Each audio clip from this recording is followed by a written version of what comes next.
Selamat malam. Salam sejahtera bagi kita sekaliannya.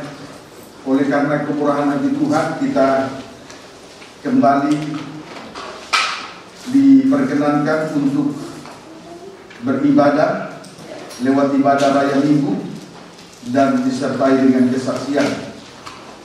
Biarlah kiranya kebahagiaan surga turun atas kita lewat pembuka rahasia firman Tuhan. Saya juga tidak lupa menyapa anak-anak Tuhan, hamba-hamba Tuhan yang sedang mengikuti pemberitaan firman lewat live streaming, video internet, YouTube maupun Facebook, dimanapun Anda berada. Kiranya kasih karunia Tuhan menjadi dan kebahagiaan dari surga turun dalam kehidupan kita masing-masing.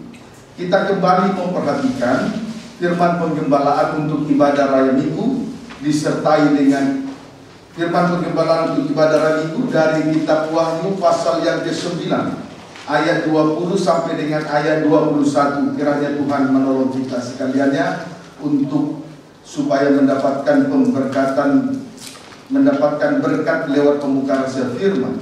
Wahyu 9 ayat 20 sampai dengan ayat 21. Ayat 20 terlebih dahulu. Kita tiba memperhatikan Wahyu pasal 9 ayat 21. Namun terlebih dahulu kita perhatikan ayat 20. Namun kita perhatikan terlebih dahulu, kita perhatikan ayat 20. Ayat 20. Puji Tuhan. Silakan. Sang kekala yang keenam. Ya. Tetapi manusia lain yang tidak mati oleh malapetaka itu tidak juga bertobat dari perbuatan tangan mereka. Tidak juga mau bertobat dari perbuatan tangan mereka. Terus mereka tidak berhenti menyembah roh jahat.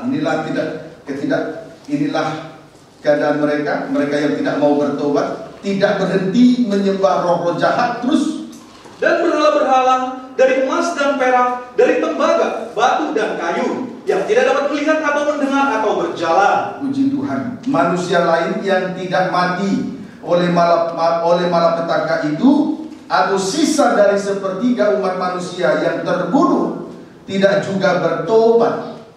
Puji Tuhan. Saya ulangi kembali. Manusia lain yang tidak mati oleh malapetaka itu, atau sisa dari sepertiga umat manusia yang terbunuh oleh malapetaka atau sangkakala yang keenam, tidak juga mau bertobat. Tidak mau bertobat karena mereka tidak berhenti. Satu, menyembah roh-roh jahat. Dua, tidak berhenti menyembah berhala-berhala. Saudaraku, bangsa Israel adalah bangsa yang terpilih, berarti imam rajani, diberi kesempatan untuk melayani, mempersembahkan korban di atas mezbah. Tetapi ternyata mereka bersekutu dengan roh-roh jahat. Sesuai dengan 1 Korintus 10 ayat 18 sampai 21. Minggu lalu telah disampaikan dengan baik. Kemudian praktek bersekutu dengan roh-roh jahat, yaitu satu, menjadi penyembah-penyembah berhala. Dua, melakukan percabulan. Tiga, mencobai Tuhan. Empat, bersungut-sungut. Empat perkara tersebut semuanya dijelaskan dalam 1 Korintus 10 ayat 7 sampai dengan ayat 10. Kemudian tentang menyembah berhala-berhala, antara lain menyembah emas, perak, tembaga, kayu dan batu. Sebetulnya benda-benda tersebut harus dipersembahkan kepada Tuhan sebagai persembahan khusus, untuk mendirikan kemah suci atau tabernakel. Semuanya itu dijelaskan di dalam Keluaran pasal 25 ayat 1 sampai dengan ayat 8. Minggu lalu telah saya sampaikan. Amin, saudaraku. Amin. Kalau emas, perak, tembaga, kayu dan batu tidak dipersembahkan kepada Tuhan, maka akan menjadi berhala-berhala di akhir zaman. Kalau emas, perak, tembaga, kayu dan batu tidak dipersembahkan kepada Tuhan sebagai persembahan khusus dalam rangka pembangunan tubuh Kristus yang sempurna, maka benda-benda tersebut akan menjadi berhala-berhala di akhir zaman ini. Seperti Belsasar anak Nebukadnezar, ia memuji-muji dewa-dewanya atau menyembah berhala dari emas, perak, tembaga, kayu dan batu. diterangkan minggu lalu dalam Daniel 5 ayat yang keempat. Kemudian akhir hidup Belsasar, mati terbunuh atau mati dengan sia-sia. Amin, saudaraku. Amin. Sekarang kita memasuki ayat 21. Ayat 20 telah diterangkan pada minggu yang lalu. Sekarang kita akan memperhatikan ayat 21. Dan mereka tidak bertobat daripada pembunuhan, sihir, percabulan, dan pencurian. Ayat 21, mereka tidak bertobat.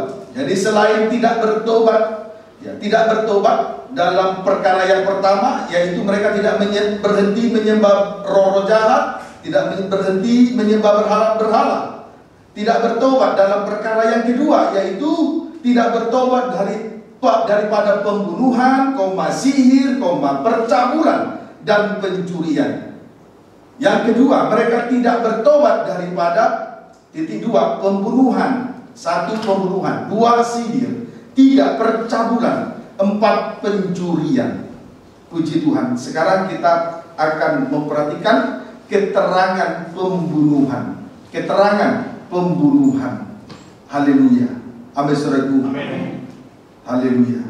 Keterangan pembunuhan. Sebelum saya sampaikan tentang pembunuhan ini, sebetulnya saya tidak habis pikir. Sangkakala yang ke-6 ditiup oleh malaikat yang ke-6, lalu membunuh sepertiga umat manusia. Di ayat 21 dan 22, manusia lain yang tidak mati oleh malapetaka itu tidak juga bertobat. Artinya mereka sudah melihat malapetaka itu menimpa sepertiga umat manusia atau membunuh sepertiga umat manusia. Namun mereka juga tidak takut dan gentar. Mereka tidak mau bertobat. Dari yang pertama, tidak berhenti menyembah roh-roh jahat, tidak berhenti menyembah berhala-berhala, emas, perak, tembaga, kayu, dan batu. Yang kedua, tidak berhenti bertobat daripada 1, pembunuhan, sihir, 2, 3, percabulan, 4, pencurian. Berarti ini adalah manusia yang sangat bebal sekali. Manusia yang persis seperti binatang, hidup untuk dimusnahkan. Sampai kapanpun binatang tidak akan pernah bisa mengerti untuk bertobat. Amin, saudaraku. Puji Tuhan. Kiranya dapat dipahami. Nah, sekarang dari hal yang kedua, mereka tidak bertobat dari pembunuhan, sihir, percabulan, dan pencurian. Keterangan pembunuhan.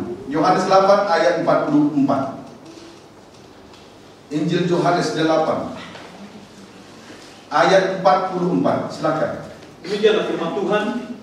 Iblislah yang menjadi bapamu. Iblislah yang menjadi bapamu. Kenapa? Yesus berkata seperti itu kepada orang-orang Yahudi. Terus? Dan kamu ingin melakukan keinginan-keinginan bapamu. Yaitu terus? Ia adalah pembunuh manusia sejak semula. Pembunuh manusia. Terus? Dan tidak hidup dalam kebenaran. Tidak dalam kebenaran. Terus? Sebab di dalam dia tidak ada kebenaran. Iya.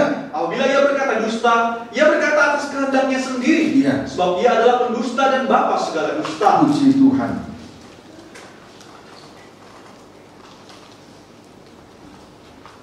Tabiat yang pertama dari iblis atau setan ialah pembunuh manusia. Tabiat yang pertama, ada 3 tabiat yang paling mendasar dari iblis atau setan. 1, pembunuh manusia. 2, tidak hidup dalam kebenaran. 3, pendusta. Jadi tabiat yang pertama dari iblis setan adalah pembunuh manusia. Kita lihat peristiwa dosa pembunuhan yang pertama kali terjadi. Kejadian pasal yang keempat.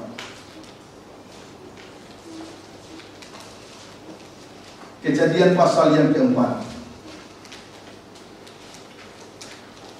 ayat yang ke-8. Kain dan Habel. Ya. Kata Kain kepada Habel adiknya, marilah kita pergi ke padang. Ketika mereka ada di padang, tiba-tiba Kain memukul Habel adiknya itu lalu membunuh dia. Ya. Kain memukul Habel adiknya itu lalu membunuh dia. Ya, Kain memukul Habel adiknya itu, lalu membunuh dia. Penyebab terjadinya pembunuhan dan diawali dari Kejadian 4 ayat 1 sampai 2. Diawali dari Kejadian 4 ayat 1 sampai 2. Ya. Penyebab terjadinya pembunuhan kita awali dari pembacaan ayat 1 sampai 2. Silakan. Kemudian manusia itu bersetubuh dengan Hawa istrinya, dan mengandunglah perempuan itu, lalu melahirkan Kain. Maka kata perempuan itu, aku telah mendapat seorang anak laki-laki dengan pertolongan Tuhan. Nah, pertama, ayat 2. Selanjutnya dilahirkannya Habel, adik Kain. Terus? Dan Habel menjadi gembala kambing domba, Kain menjadi petani. Terus? Setelah beberapa waktu lamanya, ayat 1 sampai 2. Adam mempunyai 2 anak laki-laki. Yang pertama atau yang tertua adalah Kain, yang kedua adalah Habel. Amin, saudaraku. Amin. Pekerjaan kedua anak Adam. Titik 2. Strip pertama, Habel menjadi gembala kambing domba. Habel menjadi gembala kambing domba. Strip yang kedua, sedangkan Kain menjadi petani. Ayat 3 sampai 5. Setelah beberapa waktu lamanya, maka Kain mempersembahkan sebagian dari hasil tanah itu kepada Tuhan. Sebagian dari hasil tanah itu dipersembahkan kepada Tuhan. Terus? Sebagai korban persembahan. Habel juga mempersembahkan korban persembahan dari anak sulung kambing dombanya, yakni lemak-lemaknya. Maka Tuhan mengindahkan Habel dan korban persembahannya itu. Ayat 5. Tetapi Kain dan korban persembahannya tidak diindahkannya. Lalu hati Kain menjadi sangat panas dan mukanya muram. Puji Tuhan. Setelah beberapa waktu lamanya, di sini kita perhatikan, Kain mempersembahkan sebagian dari hasil tanahnya itu sebagai korban persembahan kepada Tuhan. Strip yang kedua, Habel juga mempersembahkan anak sulung kambing dombanya, yakni lemak-lemaknya kepada Tuhan sebagai korban persembahan. Amin. Amin. Namun Tuhan mengindahkan Habel dan korban persembahannya, tetapi Kain dan korban persembahannya tidak diindahkan oleh Tuhan. Amin, saudaraku. Tidak diindahkan oleh Tuhan. Akibatnya, tadi sudah dibaca, akibatnya hati Kain menjadi sangat panas dan mukanya muram. Kalau hati panas, pasti muka muram. Amin, saudaraku. Amin. Sekarang ayat 6 sampai 7.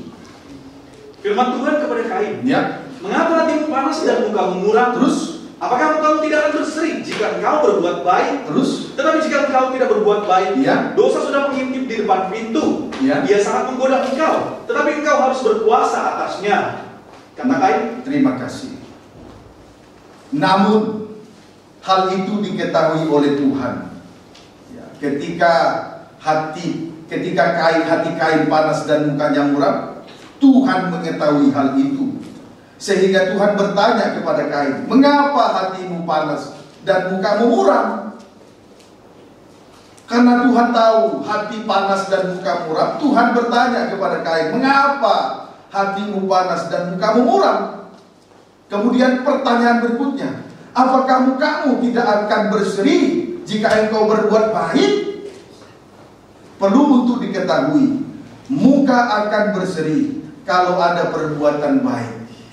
Sebab apa yang keluar berasal dari dalam hati. Amin, saudaraku. Amin. Selanjutnya, nasihat Tuhan kepada Kain tadi sudah dibaca. Jika engkau tidak berbuat baik, ini perhatian Tuhan. Nasihat sebagai perhatian Tuhan kepada Kain oleh karena kejahatannya. Jika engkau tidak berbuat baik, dosa sudah mengintip di depan pintu. Ia sangat menggoda. Tetapi engkau harus berkuasa atas dosa itu. Ini nasihat daripada Tuhan kepada Kain karena kejahatannya. Amin, saudaraku. Puji Tuhan, sudah begitu banyak nasihat-nasihat firman Tuhan yang sudah kita terima di tengah-tengah ibadah pelayanan, dalam setiap ibadah-ibadah dalam kandang penggembalaan ini.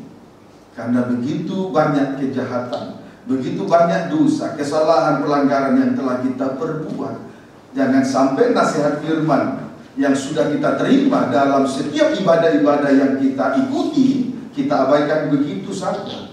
Tuhan begitu besar perhatiannya kepada Kain, sehingga Tuhan nasihatkan supaya Tuhan beritahukan bahwa dosa sudah mengintip di depan pintu. Kemudian Tuhan berkata, engkau harus berkuasa atas dosa itu. Berarti tidak boleh membiarkan panas hati muka orang.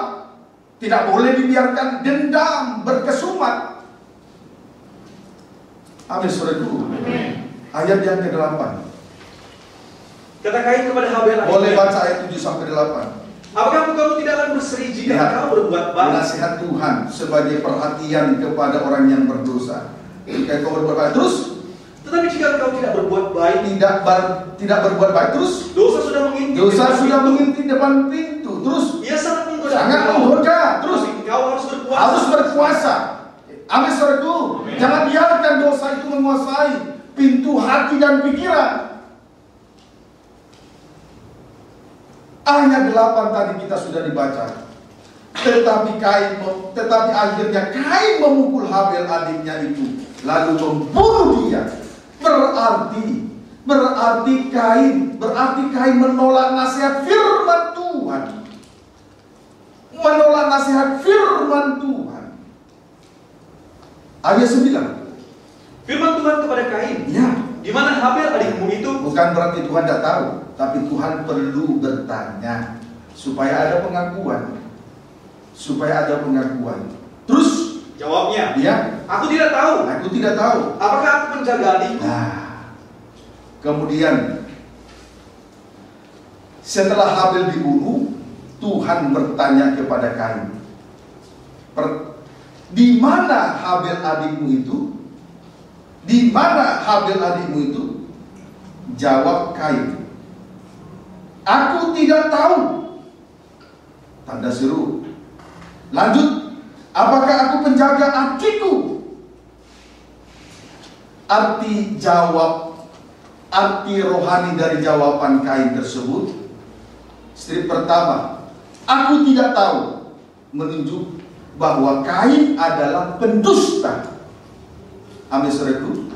Jawaban aku tidak tahu menunjukkan bahwa Kain menjadi seorang pendusta. Strip yang kedua, jawaban apakah aku menjaga adikku, menunjukkan bahwa Kain tidak peduli kepada orang lain. Kain dikuasai roh egosentris. Sebetulnya waktu Tuhan bertanya kepada Kain, bukan berarti Tuhan tidak mengetahui apa yang sedang terjadi, tetapi Tuhan ingin melihat pengakuan dosa. Semua dosa apa saja bisa diakui oleh Tuhan. Semua dosa dapat diampuni oleh Tuhan. Tidak ada dosa yang tidak dapat diampuni oleh Tuhan, karena darah Yesus sangat berkuasa untuk menebus, mengampuni, bahkan menyucikan setiap dosa apa saja. Hanya satu dosa yang tidak diampuni oleh Tuhan. Dosa yang tidak diakui. Dosa yang disembunyikan. Amin, saudaraku. Itu sebabnya Yesus bertanya, di mana adikmu? Tapi rupanya Kain tidak mau mengakui dosanya. Justru dari jawaban itu menunjukkan penampilan pribadinya sebagai seorang pendusta, sebagai seorang yang egois, tidak memperdulikan orang lain. Paham, saudaraku? Puji Tuhan. Ayat yang ke-10.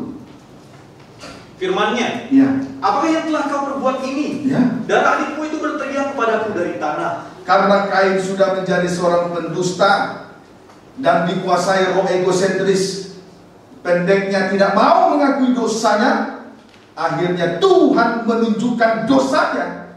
Akhirnya Tuhan sendiri menunjukkan dosa Kain. Tuhan berkata, darah Habel berteriak kepada Tuhan dari tanah. Darah Habel berteriak kepada Tuhan dari tanah. Berarti kalau darah itu bisa berteriak, berarti di dalam darah terdapat jiwa manusia. Di dalam darah terdapat jiwa manusia. Oleh sebab itu, jangan sampai darah yang mengalir di dalam tubuh kita ini dicemari oleh hal-hal yang tidak baik dan yang tidak suci. Karena darah itu jiwa manusia. Di dalam darah terdapat jiwa manusia. Sebab itu, jangan sampai darah yang mengalir di dalam tubuh kita ini tercemari oleh dosa dan hal-hal yang tak suci. Jangan sampai dosa itu mendarah daging. Puji Tuhan, karena di dalam darah terdapat jiwa manusia.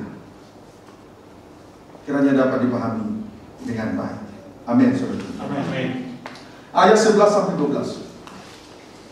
Maka sekarang terkutuklah engkau, terbuang jauh dari tanah yang mengangkatkan mulutnya, untuk menerima darah adikmu itu dari tanganmu. Terkutuk jauh dari tanah. Terus ayat 12. Apabila engkau mengusahakan tanah itu, maka tanah itu tidak akan memberikan hasil sepenuhnya lagi kepadamu. Terus engkau menjadi seorang pelarian dan pengembara di bumi. Akhirnya Kain menjadi seorang pelarian dan pengembara di bumi. Inilah akibat kalau tidak mau mengakui dosanya. Tadi di atas telah saya sampaikan, semua dosa dapat disucikan oleh darah Yesus. Hanya satu dosa, yaitu dosa yang tidak diakui.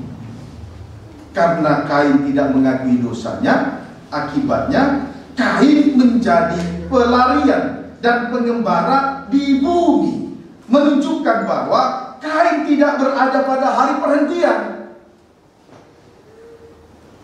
Kalau menjadi pelarian dan mengembara di bumi, berarti menunjukkan Kain tidak ada pada hari perhentian.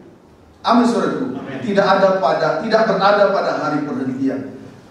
Ibadah raya Minggu yang kita usahakan dan pelihara sampai hari ini, ibadah yang kita jalankan ini menunjukkan bahwa kita berada pada hari perhentian. Jangan sampai kita menjadi pelarian dan pengembara di atas muka bumi ini. Jadi bersyukur saja kita bisa memeliharakan, mengusahakan dan memelihara ibadah-ibadah yang Tuhan percayakan ini. Amin, saudaraku. Tidak ada artinya hidup mengembara di atas muka bumi tanpa hari perhentian. Tidak ada artinya. Tidak ada artinya. Sudah jelas dalam Mazmur 127 ayat 1 sampai 2. Sia-sia orang makan roti, sia-sia orang duduk makan rotinya jauh-jauh malam. Karena Tuhan yang memberikan roti kepada orang yang dikasihinya. Kemudian sia-sia orang, sia-sialah pengawal yang berjaga, sia-sialah orang yang berjaga-jaga, orang yang mengawal kota, kalau bukan Tuhan yang berjaga-jaga. Sia-sialah pengawal yang berjaga-jaga, sia-sialah pengawal kota yang berjaga-jaga, kalau bukan Tuhan yang berjaga-jaga. Semuanya kesia-siaan. Semuanya kesia-siaan. Dapat dipahami, saudara. Puji Tuhan. Kiranya dapat dipahami. Kalau tidak berada pada hari perhentian, semua kesia-siaan. Masa depan ada di tangan Tuhan. Kiranya dapat dipahami dengan baik. Haleluya. Kita lihat dulu Matius 12 ayat 43. Akhirnya Kain menjadi seorang pelarian dan pengembara di bumi, menunjukkan bahwa Kain tidak berada pada hari perhentian. Matius pasal 12 ayat 43.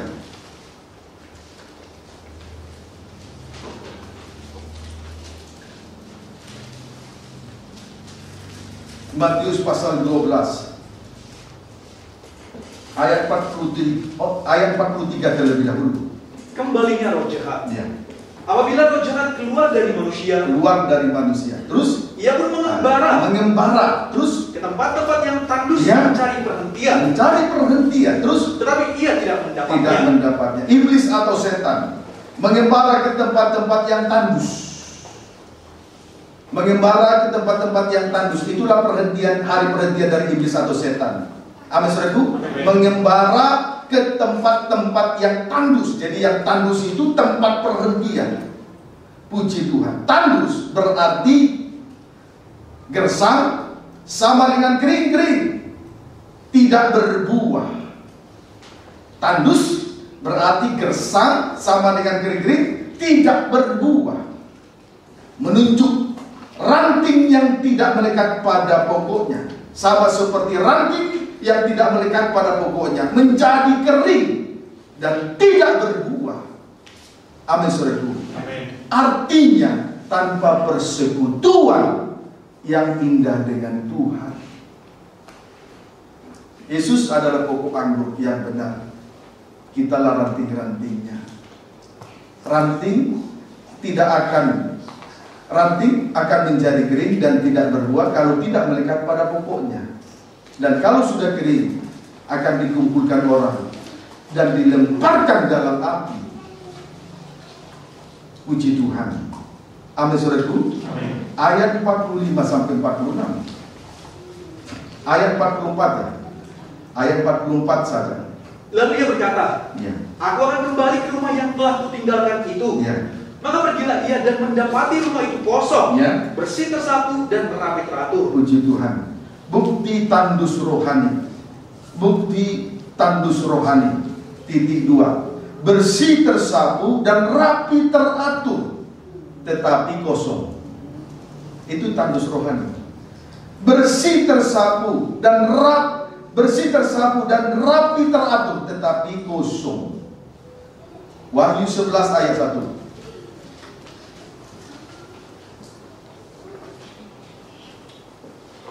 Wahyu 11 ayat 1. Dua saksi Allah. Terus kemudian diberikanlah kepadaku sebatang bulu, seperti tongkat pengukur rupanya, dengan kata-kata yang berikut. Bangunlah dan ukurlah bait suci Allah dan mesbah dan mereka yang beribadah di dalamnya. Puji Tuhan. Yang masuk dalam ukuran Tuhan adalah titik 21, bait suci Allah. Menuju kehidupan yang satu, disucikan oleh firman Allah. 2, disucikan oleh roh Allah. 3, disucikan oleh kasih Allah. Kemudian strip yang kedua, mesbah, yaitu tempat untuk mempersembahkan korban. Mesbah, yaitu sama dengan tempat untuk mempersembahkan korban, menunjuk orang-orang yang melayani Tuhan. Amin, saudaraku. Strip yang ketiga, beribadah di dalamnya, sama dengan hidup di dalam penyembahan. Inilah yang masuk dalam ukuran Tuhan. 1, bait suci Allah, disucikan oleh firman Allah, disucikan oleh roh Allah, disucikan oleh kasih Allah. 2, mesbah, sama dengan tempat untuk mempersembahkan korban kepada Tuhan, menunjuk kepada orang-orang yang melayani Tuhan. Jadilah mesbah di hadapan Tuhan, ya. Habis itu.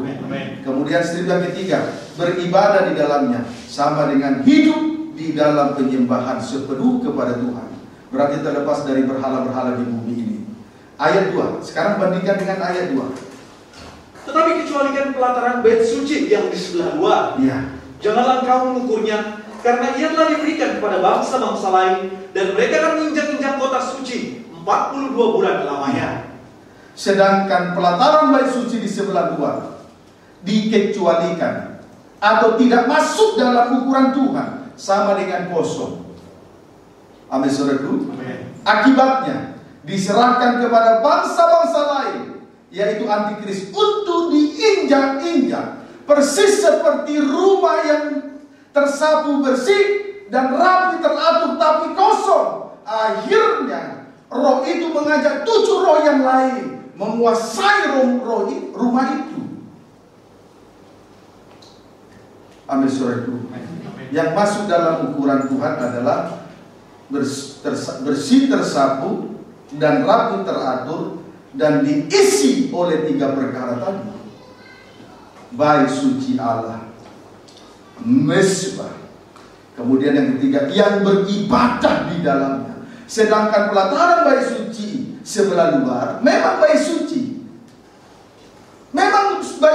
tetapi kosong, sehingga dia diserahkan kepada setan, kaki tangan dari iblis setan, yaitu antikris, untuk diinjak-injak selama 42 bulan, 3 tahun setengah.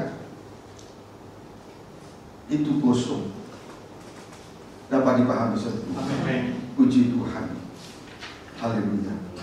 Kita kembali membaca Matius 12 ayat 43. Demikianlah firman Tuhan. Sebentar. Matius 12 ayat 45 ya. Lalu ia keluar dan mengajak 7 roh yang lain yang lebih jahat daripadanya, dan mereka masuk dan berdiam di situ. Iya, terus maka akhirnya keadaan orang itu lebih buruk daripada keadaannya semula. Iya, puji Tuhan. Saudaraku, perhatikan di sini. Maka akhirnya keadaan orang itu lebih buruk dari keadaannya semula. Demikian juga akan berlaku atas angkatan yang jahat ini. Jadi keadaan seseorang lebih buruk, dan ini berlaku atas orang-orang yang jahat. Amin, saudaraku, yang jahat. Kiranya dapat dipahami dengan baik. Ayub 1 ayat 6 sampai 7.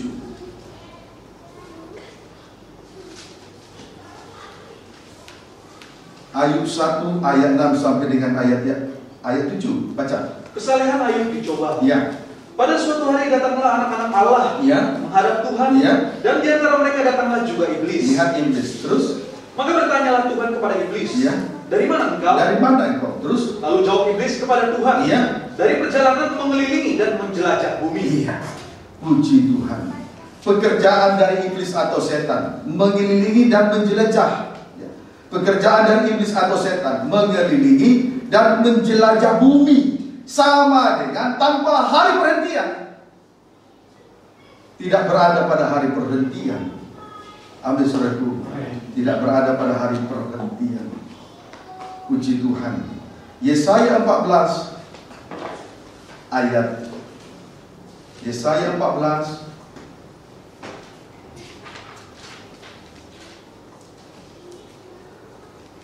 ayat 11 sampai 12, loncat 15. Yesaya 14 ayat 11 sampai 12, loncat ayat 15. Baca. Demikianlah firman Tuhan.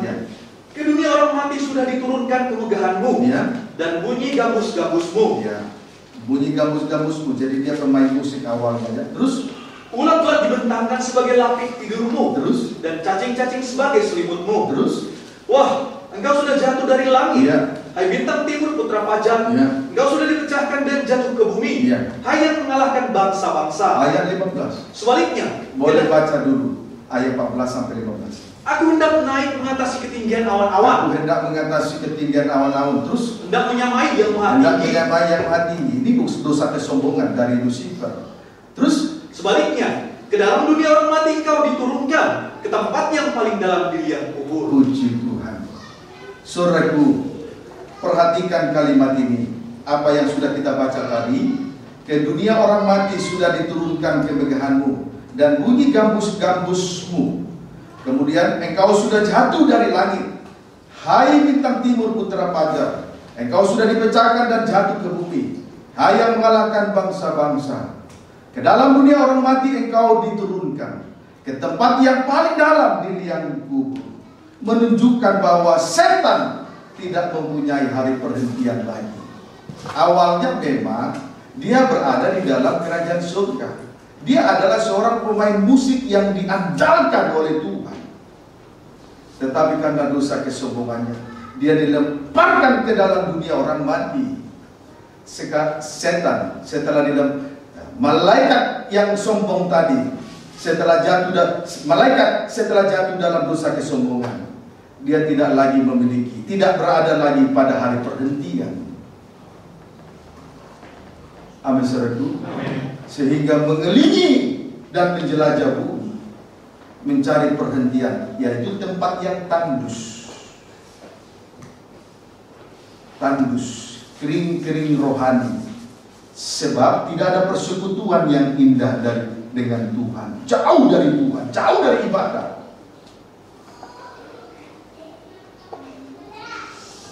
Bukti tandus rohani, kosong, walaupun bersih tersapu, rapi teratur. Akhirnya dikuasai oleh iblis atau setan. Persis seperti Wahyu 11 ayat 2. keadaan kosong, diinjak-injak oleh antikris, kaki tangan setan. Puji Tuhan. Itu yang dicari oleh setan. Mencari perhentian. Dia mengembara, mencari perhentian, tempat yang tandus.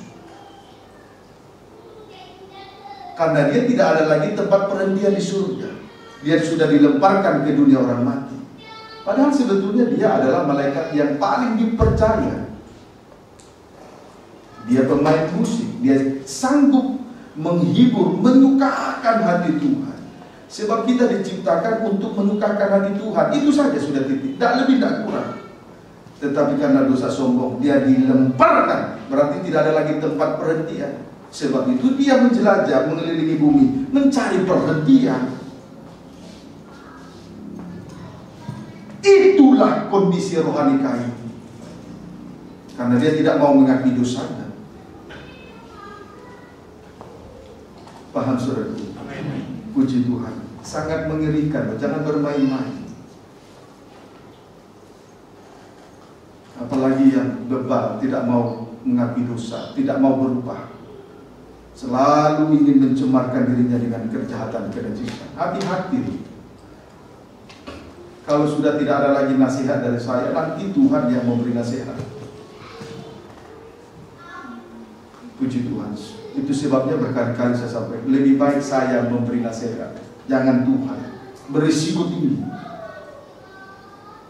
Kalau saya cukup hanya teguran pedas, barangkali kalau pedas. Tapi kalau Tuhan, langsung bahasa asing, bagaikan tulisan mene-mene tekel uparsin yang tertulis di dinding istana kerajaan Belsasar Babilonia. Setelah ada bahasa asing diartikan oleh Daniel, malam itu juga Belsasar mati. Lebih baik teguran dari firman yang disampaikan oleh seorang hamba Tuhan yang sudah menerima jabatan gembala, daripada teguran Tuhan dengan menggunakan bahasa asing. Terkadang kita jatuh di tengah jalan, kita tidak tahu kenapa bisa terjadi. Itu bagaikan bahasa asing yang dituliskan di dinding istana Raja Babilonia pada zaman Belsasar. Itu kan bahasa asing, tidak mengerti kita. Tahu-tahu terjadi suatu hal yang tidak diinginkan di tempat bekerja, itu kan tidak mengerti kita. Itu bahasa asing. Sebab itu jauh lebih baik malam ini atau dalam setiap pertemuan ibadah kita menerima teguran.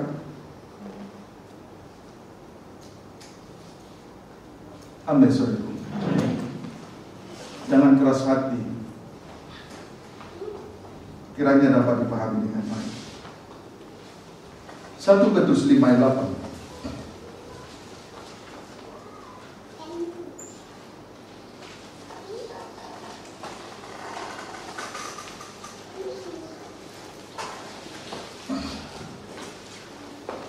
Satu Petrus 5 ayat 8. Baca. Ayat 8 kita lebih dahulu. Demikianlah firman Tuhan. Ya. Sadarlah dan berjaga-jagalah. Ya. Lawan musuh iblis, ya. Berjalan keliling sama seperti singa yang mengaum-ngaum dan mencari orang yang dapat ditelannya. Setan berjalan keliling mencari orang yang dapat ditelannya. Setan mengembara atau berjalan keliling, tujuannya untuk mencari orang yang dapat ditelannya. Siapa orang yang dapat ditelannya? Yaitu orang-orang yang tandus rohani, sama dengan kosong. Karena setan tidak ada lagi tempat perhentian bagi dia di surga, maka dia harus mengembara, harus menjelajah keliling muka bumi ini untuk mencari mencari orang yang dapat ditelannya sebagai tempat perhentian. Siapa yang dapat ditelannya? Yaitu orang-orang yang tandus rohani, kering-kering tanpa persekutuan. Sama dengan kosong. Paham saudaraku? Ayat 9. Lawanlah dia dengan iman yang teguh. Ya. Sebab kamu tahu bahwa semua saudaramu di seluruh dunia menanggung penderitaan yang sama. Ya. Saudaraku, setan menimbulkan banyak penderitaan. Ya, tadi setelah setan itu keluar dari rumah, satu setan keluar dari rumah. kemudian mencari perhentian, yaitu tempat yang tandus. Karena tidak ditemukannya, dia kembali ke rumah semula. Rumah itu kosong, rapi, bersih, tersapu, dan rapi teratur. Karena kosong, dia mengajak 7 roh lain yang lebih jahat masuk ke dalam rumah itu, sehingga keadaan orang itu semakin buruk, perbuatannya semakin buruk, perilakunya semakin buruk, perkataannya semakin buruk. Tidak menyukakan hati Tuhan, hanya bisa menyakiti hati Tuhan dan sesamanya. Paham saudaraku? Sehingga setan dalam ayat 9 menimbulkan banyak penderitaan. Ayub menanggung banyak penderitaan karena pekerjaan setan. Ayub salah satu korban daripada kejahatan setan. Ayub menanggung banyak penderitaan karena pekerjaan setan, yaitu strip pertama, menghabisi harta kekayaan yang dia miliki, Ayub. Strip yang kedua, kematian anak-anak Ayub.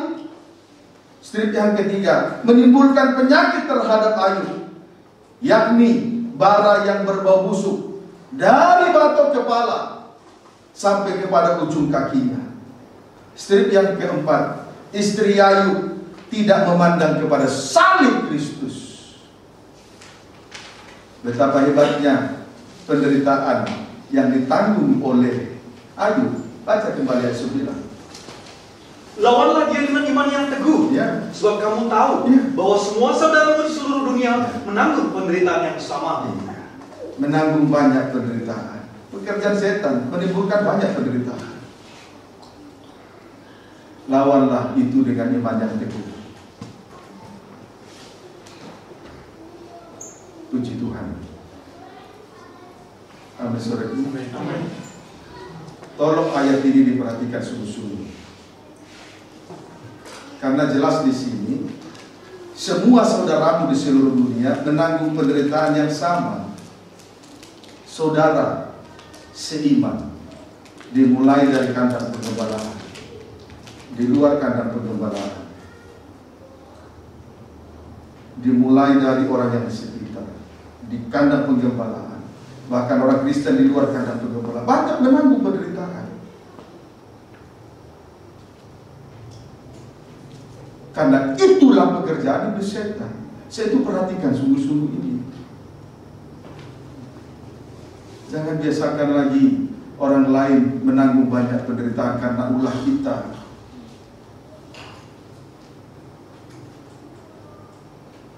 Kita merasa orang lain tidak menderita, iya karena dia diam. Tapi selidiki dulu hatinya. Sama seperti saat ini, begitu memilukan hati Tuhan karena kenajisan, selalu ingin mencemarkan diri, baik hati, pikiran, perasaan. Coba kalau kita tahu isi hati Tuhan.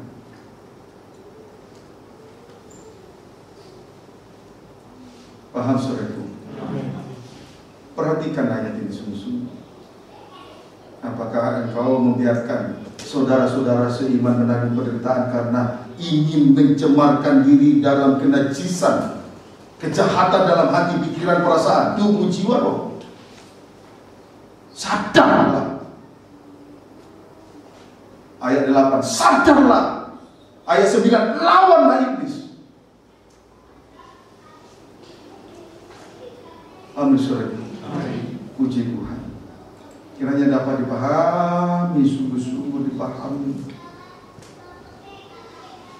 supaya ibadah ini jangan rutinitas saja. Puji Tuhan.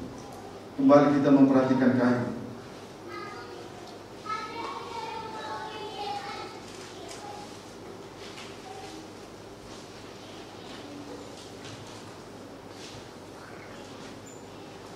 Kejadian 4 ayat 17 sampai dengan 18. Baca.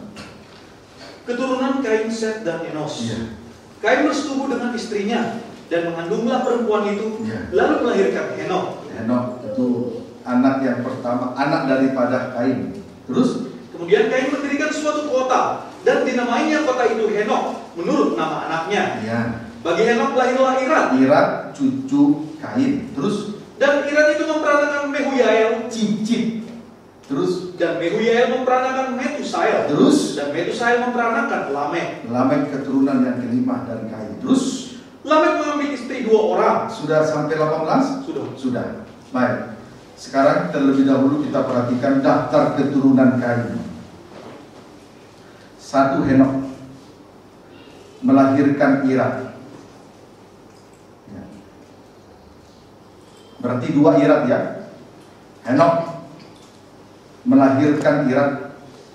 2 Irad melahirkan Mehuyael. 3 Mehuyael melahirkan Metusael. 4 Metusael melahirkan Lamek. 5 Lamek. Itulah keturunan 5 keturunan Henok. Puji Tuhan. 20 ayat 20. Langsung saja baca ayat 23, ayat 22 sampai 23. Zila juga melahirkan anak, yakni Tubal Kain. Ya, tadi Lamek ya, keturunan yang kelima.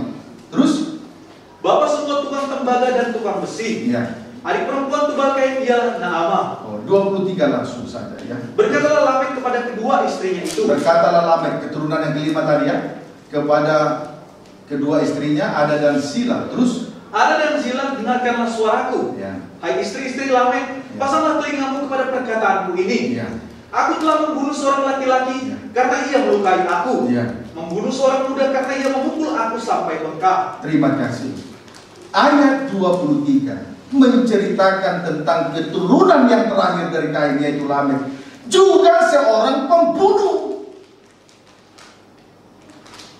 Jadi like father, like son, buah tidak jauh jatuh dari pohonnya. Itulah yang disebut dosa warisan. Perbuatan yang sia-sia yang diwariskan dari Kain. Dapat dipahami saudara? Itulah keturunan Kain. Menjadi seorang pembunuh. Roh pembunuh ini turun sampai kepada keturunan yang kelima. Ayat yang ke-24. Sebab jika Kain harus dibalaskan 7 kali lipat, ya, maka Lamek 70 kali 7 lipat. Puji Tuhan. Saudaraku, tadi Lamek juga memiliki karakter yang diwariskan dari Kain, yaitu pembunuh manusia. Strip pertama, akibat kesalahan Kain harus dibalaskan 7 kali lipat, sama dengan tanpa hari perhentian. Strip yang kedua, kesalahan Lamek dibalaskan 77 kali lipat, sama dengan tanpa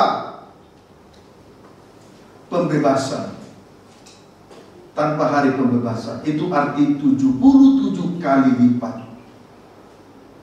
Amin saudaraku. Akibat kesalahan Kain dibalaskan 7 kali lipat, sama dengan tanpa hari perhentian. Akibat kesalahan Lamek dibalaskan 77 kali lipat, sama dengan tanpa pembebasan dosa. Jadi terus terikat dengan dosa. 7 kali 7 sama dengan 49. Besoknya itu hari tahun Yubel. Itu adalah tahun pembebasan, tahun Yubel.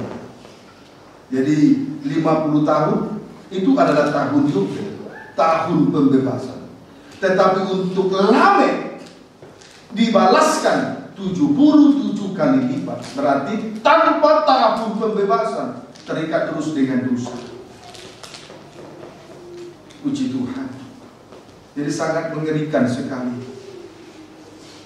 dosa turunan yang diwariskan oleh Kain kepada turunannya, memiliki karakter pembunuh. Jadi kalau Lamek tidak bebas dari hutang dosa. Pendeknya, darah Yesus tidak berlaku atas dia. Kiranya dapat dipahami dengan baik. Kalau seseorang hidup tanpa hari perhentian mungkin hari ini, tapi apabila dia mau datang kepada Tuhan dan mengakui segala dosanya, Tuhan ampuni. tapi Lamek tidak. Kiranya dapat dipahami dengan baik. Ya, amin saudaraku. Pendeknya, keturunan Kain tidak mendapat bagian dalam kerajaan surga. Pendeknya, keturunan Kain tidak mendapat bagian dalam kerajaan surga. Puji Tuhan. Ayat 25. Adam bersetubuh pula dengan istrinya. Kejadian 4 ayat 25. Adam bersetubuh pula dengan istrinya, terus lalu perempuan itu melahirkan seorang anak laki-laki, ya, dan menamainya Set. Ya. Sebab katanya, Allah telah mengaruniakan kepadaku anak yang lain sebagai ganti Abel. Ya. Sebab Kain telah membunuhnya. Ya. Kemudian Allah telah mengaruniakan akan anak yang lain sebagai ganti Habel. Sebab Kain telah membunuh Habel. Anak yang lain berarti beda. Karakternya tidak sama dengan karakter keturunan Kain. Ini anak yang lain. Sebab Kain telah membunuh Habel. Saudaraku, kalau seandainya Tuhan tidak mengaruniakan anak yang lain kepada Adam, maka tidak ada yang masuk dalam kerajaan surga. Tidak ada seorang pun manusia masuk dalam kerajaan surga. Oleh sebab itu, Tuhan mengaruniakan anak yang lain. Karena Kain telah membunuh Habel. Dapat dipahami, saudara? Namanya adalah Set. Puji Tuhan. Haleluya. Ini anak yang lain. Tidak sama dengan keturunan Kain. Memiliki keturunan pembunuh. Puji Tuhan. Tentu Tuhan menciptakan langit, bumi dan segala isinya supaya manusia bisa berkembang biak dan menikmati ciptaan Tuhan sesuai dengan Kejadian pasal 1.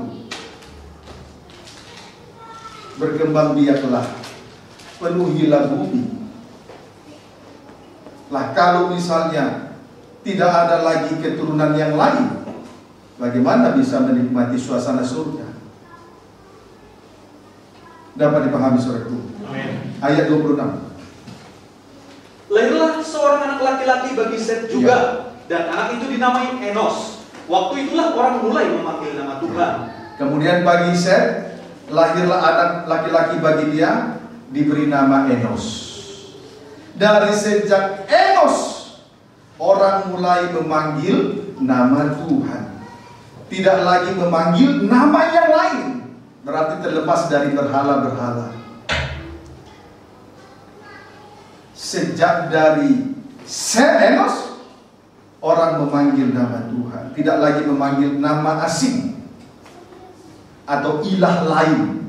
Sama dengan terlepas dari berhala-berhala. Banyak berhala di atas muka bumi ini. Selain kekerasan hati, kalau perkara lahiriah yang menjadi nomor 1, ibadah Tuhan nomor 2, ibadah pelayanan nomor 2, itu juga berhala. Puji Tuhan. Jadi selain kekerasan hati, saudaraku, berhala adalah segala sesuatu yang melebihi dari Tuhan. Antara lain 1, keras hati. 2, mengutamakan perkara-perkara lahiriah. Misalnya perkara lahiriah nomor 1, ibadah pelayanan kepada Tuhan nomor 2, itu adalah berhala. Puji Tuhan. Tapi di sini kita perhatikan tadi, sejak itulah orang mulai memanggil nama Tuhan, tidak lagi memanggil nama lain, nama asing, ilah asing, terlepas dari berhala-berhala. Puji Tuhan. Kita sejak dipanggil oleh Tuhan, darah Yesus tebus kita dari dosa masa lalu. Biarlah kiranya kita senantiasa memanggil nama Tuhan, terlepas dari berhala-berhala apapun di atas muka bumi ini. Amin, saudara. Setuju? Amin. Puji Tuhan. Haleluya. Baik. Masuk Kejadian 6 ayat 1 sampai 2. Kejahatan manusia. Ya. Ketika manusia itu mulai bertambah banyak jumlahnya, di muka bumi ini, terus dan bagi mereka lahir anak-anak perempuan, terus maka anak-anak Allah melihat, anak-anak Allah itulah yang dimulai dari Set, Enos, terus bahwa anak-anak perempuan manusia itu cantik-cantik. Iya. Lalu mereka mengambil istri dari antara perempuan-perempuan itu. Terus siapa saja yang disukai mereka. Terus puji Tuhan. Kemudian di sini kita perhatikan anak-anak Allah mengambil istri dari perempuan-perempuan itu. Siapa saja yang mereka sukai. Pendeknya anak-anak Allah akhirnya jatuh ke dalam dosa perzinahan. Pada akhirnya mereka dikuasai oleh roh najis. Saudaraku, puji Tuhan. Akhirnya mereka dikuasai oleh roh najis.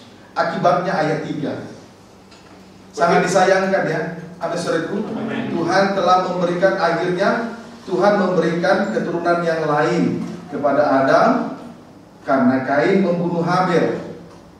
Anak yang lain berarti karakternya tidak sama seperti anak keturunan daripada Kain. Sudah bagus. Lalu bagi Set lahirlah anak laki-laki, namanya Enos. Dari sejak itulah mereka memanggil nama Tuhan, bukan nama asing. Sudah bagus.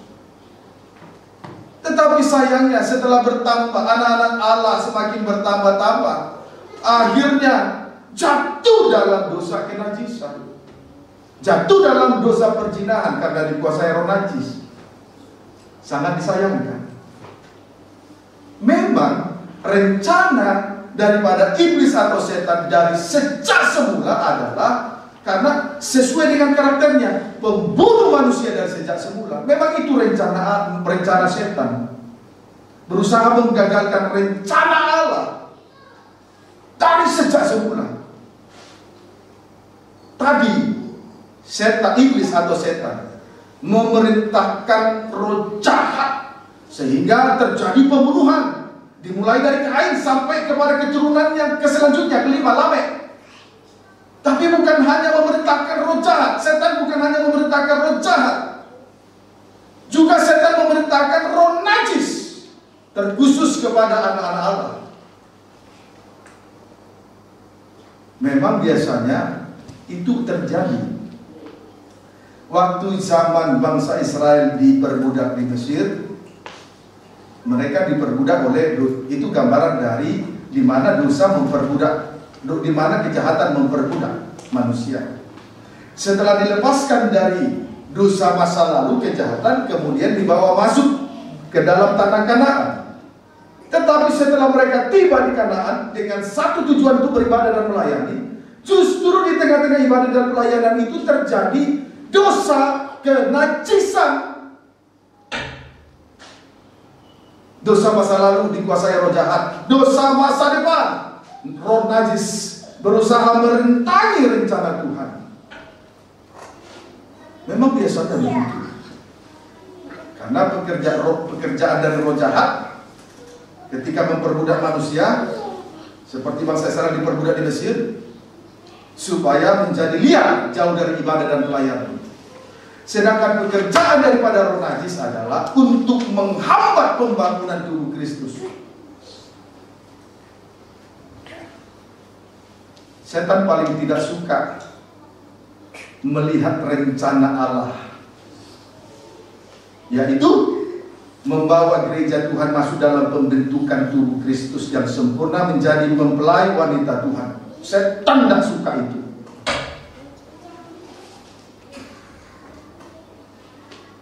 Maka rencana itu diupayakan untuk digagalkan dengan cara roh najis, persekutuan yang tidak benar. Persekutuan yang indah, kita menikmati kasih agape. Persekutuan yang tidak benar, diberi kesempatan untuk menikmati kasih eros. Hebatnya setan di situ, untuk memutarbalikkan fakta supaya rencana Allah gagal total.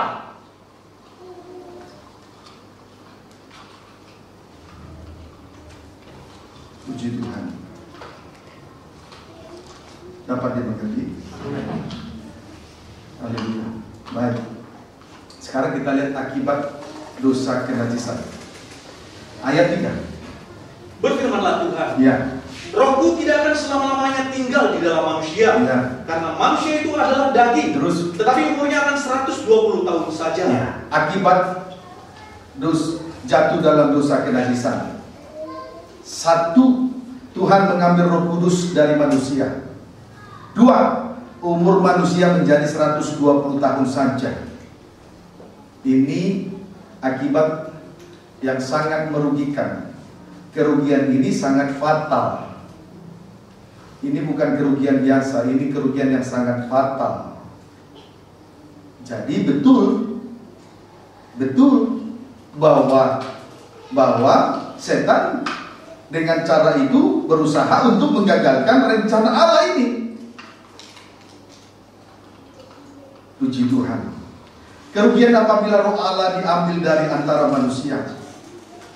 Kerugian apabila Roh Allah diambil dari antara manusia. Efesus 1 ayat 13 sampai 14.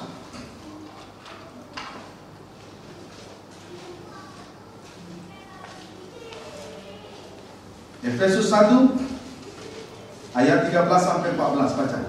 Demikianlah firman Tuhan. Ya. Di dalam Dia kamu juga, ya. Karena kamu telah mendengar firman kebenaran. Kamu telah mendengar firman kebenaran, terus yaitu Injil keselamatanmu. Injil keselamatanmu. Terus di dalam Dia kamu juga, ya. Ketika kamu percaya. Dan kamu yang percaya, yang sudah mendengarkan firman kebenaran, yaitu Injil keselamatan. Terus dimateraikan dengan Roh Kudus. Dimateraikan dengan Roh Kudus. Yang dijanjikannya itu. Sesuai dengan janji Allah. Terus ayat 14. Dan Roh Kudus itu adalah jaminan bagian kita. Roh Kudus itu jaminan bagian kita. Terus sampai kita memperoleh seluruhnya. Memperoleh seluruhnya. Jaminan itu janji-janji Allah. Terus yaitu penebusan yang menjadikan kita milik Allah, ya. Untuk memuji kemuliaan-Nya. Ya. Dengan Roh Kudus. Roh Kudus adalah jaminan yang menjadikan kita sebagai milik kepunyaan Allah.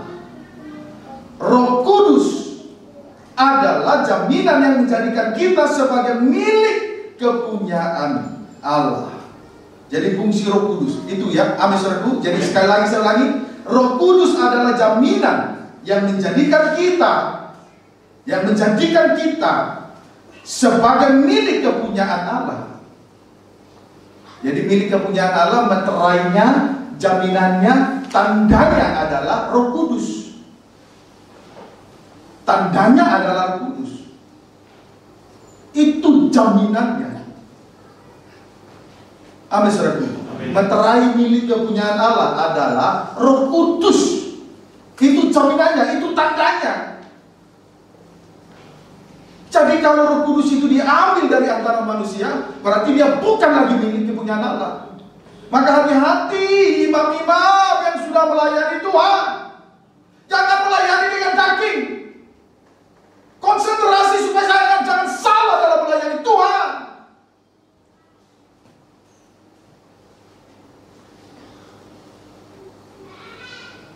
Jangan ajak orang lain untuk nyanyian berbalas-balasan supaya dia konsentrasi melayani Tuhan. Karena kita tidak bisa melayani Tuhan tanpa Roh Tuhan.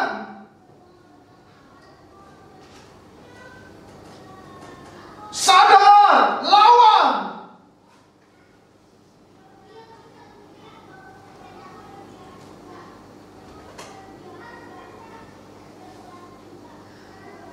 Terlalu banyak kesalahan di sana sini, termasuk main musik. Sebab itu jangan pengaruhi orang lain dengan kenajisanmu. Dan engkau yang melihat kenajisan, lawan, sadar, lawan.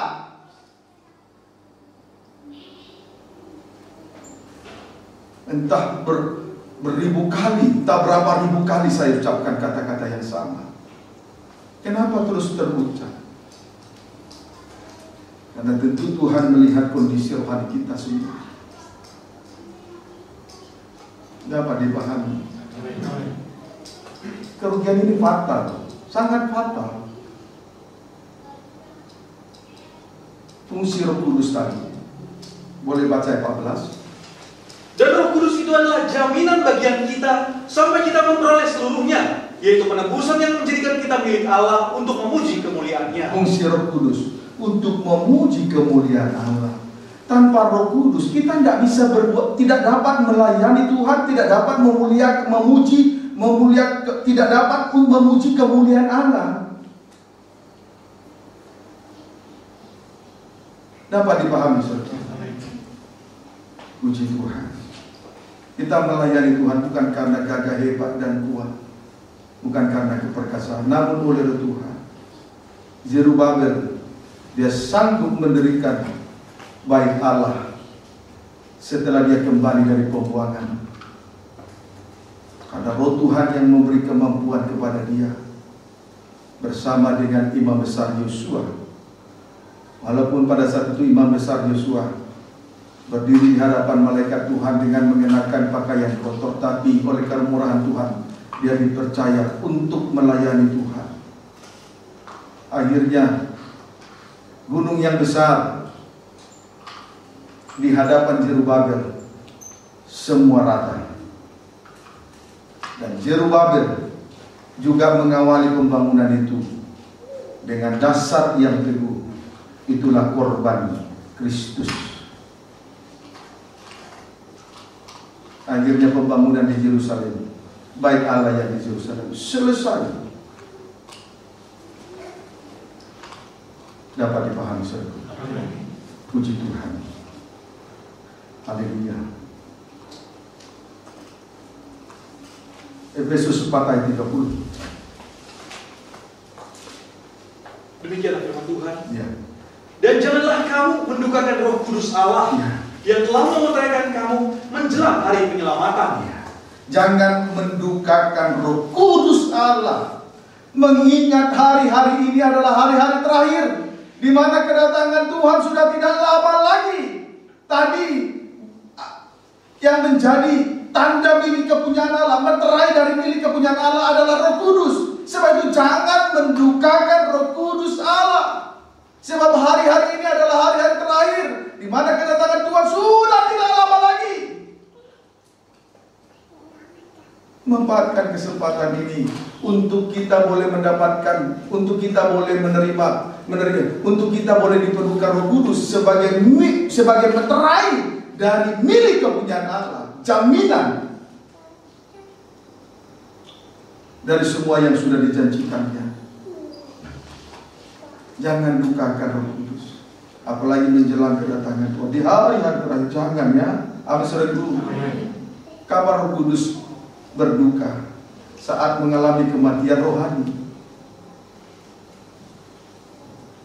Jangan terlihat hidup padahal mati di tengah-tengah ibadah dan pelayanan ini. Dapat dipahami, saudaraku. Puji Tuhan. Kemudian sekarang kerugian apabila manusia hanya berumur 120 tahun saja. Kerugian apabila manusia hanya berumur 120 tahun saja. Puji Tuhan. Berarti arti rohaninya bagi kita sekarang adalah semakin jauh dari hari perhentian. Ya, amin saudaraku. Semakin jauh dari hari perhentian. Hari perhentian itu menuju kepada hari ke-7. Kalau umur manusia dibatasi hanya 120 tahun saja, menunjukkan bahwa manusia semakin jauh dari hari perhentian. Hari perhentian itu menuju kepada hari ke-7. Hari ke-7. Dalam kesempatan ibadah pemuda remaja beberapa minggu lalu, saya sudah sampaikan tentang hari perhentian itu dengan dipaparkan, dijelaskan dengan terang. Semoga masih jelas dalam ingatan itu semua. Amin saudaraku. Semoga dengan masih jelas dalam ingatan kita masing-masing, ya. Amin saudaraku. Baik, 2 Petrus 3 ayat 8.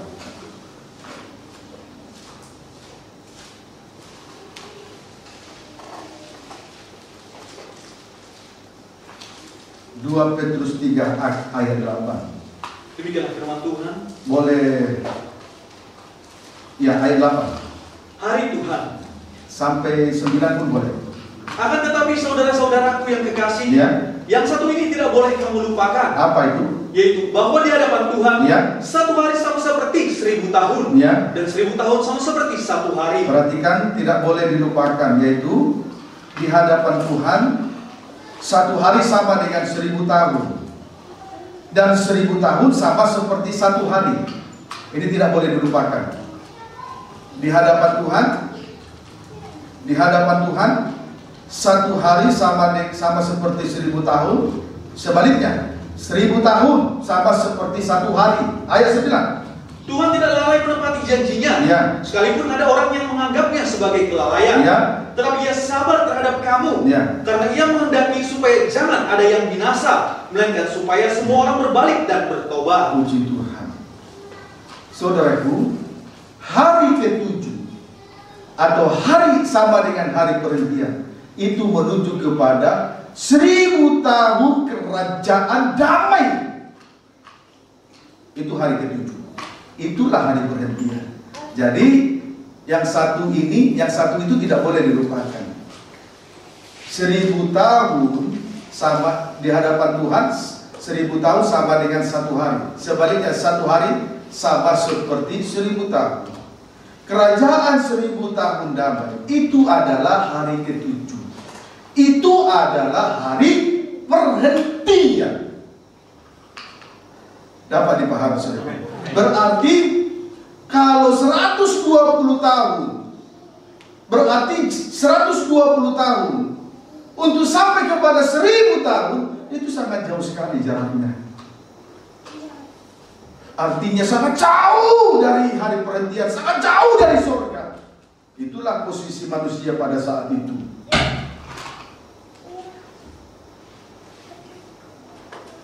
Setelah Tuhan beritahukan ini kepada saya teliti, saya selidiki, saya sangat bersyukur sekali.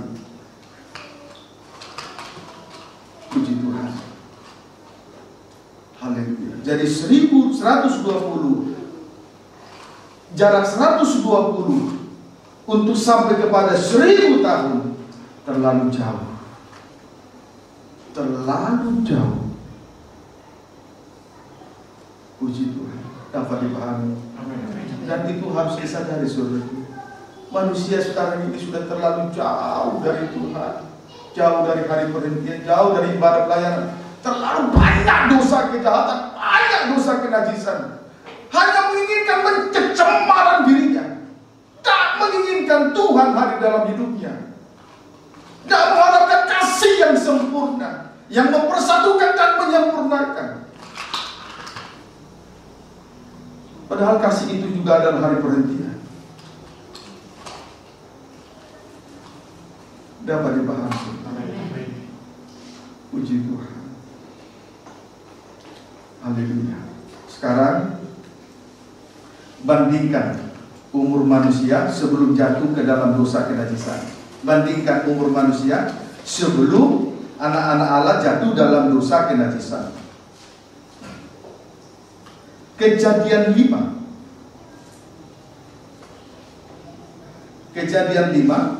ayat 1 sampai dengan ayat 29. Kejadian 5 ayat 1 sampai dengan ayat 29. Ini berbicara tentang keturunan Adam. Amin, saudaraku. Ini berbicara tentang keturunan Adam. Antara lain, dimulai dari Adam, ya. Adam berumur, saudara tulis saja peristiwa kejadian ini, keturunan Adam ditulis di dalam Kejadian 5 ayat 1 sampai dengan ayat 29. Adam berumur 930 tahun. Umur Adam selama hidup di bumi, umur Adam dan keturunannya selama hidup di bumi sebelum jatuh dalam dosa kenajisan, Adam berumur 930 tahun. 2 Set berumur 912 tahun. Enos berumur 905 tahun. Kenan 910 tahun. Mahalalel 895 tahun. Yared berumur 962 tahun. Henok bergaul selama 350 tahun, lalu dia diangkat. Itu anak Yared. Kemudian Henok memperanakan Metusalah. Metusalah berumur 969 tahun. Ini umur yang paling panjang. Kemudian anak Metusalah Lamek berumur 777 tahun. Anak Lamek adalah Nuh, itulah yang terakhir. Ya, amin saudaraku. Sebelum jatuh dalam dosa kenajisan, yang terakhir keturunan Adam sebelum jatuh ke dalam dosa kenajisan adalah Nuh, berumur 950 tahun. Itu tertulis di dalam Kejadian 9 ayat 29. Nuh berumur 950 tahun. Tertulis dalam Kejadian 9 ayat 29. Dapat dipahami saudaraku. Kesimpulannya, sudah sangat dekat dengan hari perhentian.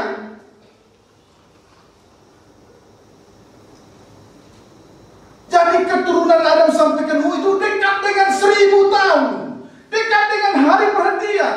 Dekat dengan kerajaan 1000 tahun damai. Tidak jauh dari surga, sangat dekat. Kenapa tidak mencapai 1000 tahun? Kenapa tidak sampai kepada hari perhentian umur mereka? Karena manusia tidak ada yang sempurna, tapi sudah dekat dengan surga.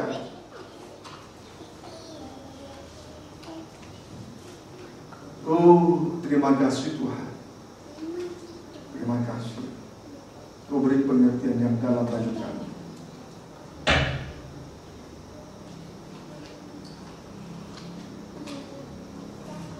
Keturunan Adam, Set, Enos, anak-anak Allah memang tidak sampai umur 1000 tahun, tetapi dekat dengan 1000 tahun.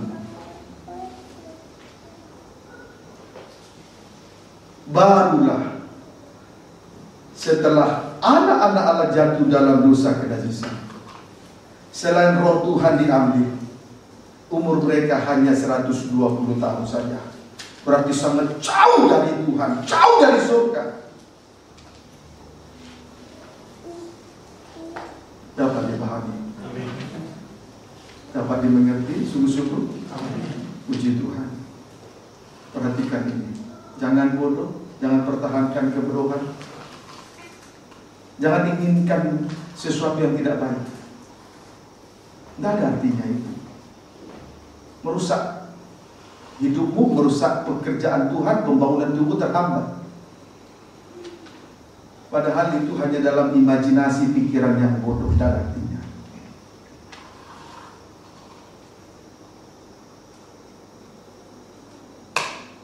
Dapat dipahami saudara? Puji Tuhan. Puji Tuhan. Ya, jadi sebelum jatuh dalam dosa kenajisan, umur manusia hampir mencapai 1000 tahun. Jadi sudah sangat dekat dengan Tuhan. Haleluya. Efesus 6 ayat 12.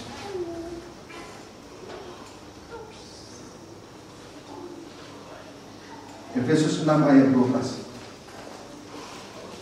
Demikianlah firman Tuhan. Ya. Perlengkapan rohani. Ya. Karena perjuangan kita bukanlah melawan darah dan daging, tetapi melawan pemerintah-pemerintah, ya, melawan penguasa-penguasa, pemerintah-pemerintah, penguasa-penguasa. Terus melawan penghulu-penghulu dunia yang gelap ini, ya, melawan roh-roh jahat di udara. Ya. Saudaraku, dengan sebutan pemerintah-pemerintah, penguasa-penguasa, penghulu-penghulu dunia yang gelap, itulah roh-roh jahat di udara, menunjukkan bahwa setan mempunyai pemerintahan yang sangat rapi dan jaringan yang luas dan terorganisir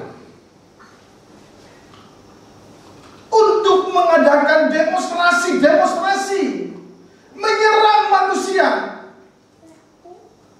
Roh jahat di udara, pemerintah roh jahat di udara, setan memerintah roh jahat supaya orang berbuat jahat. Setan memerintah roh najis supaya manusia berbuat najis.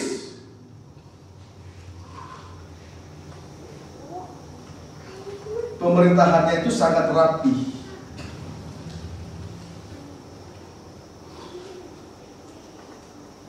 jaringannya luas, tapi terorganisir.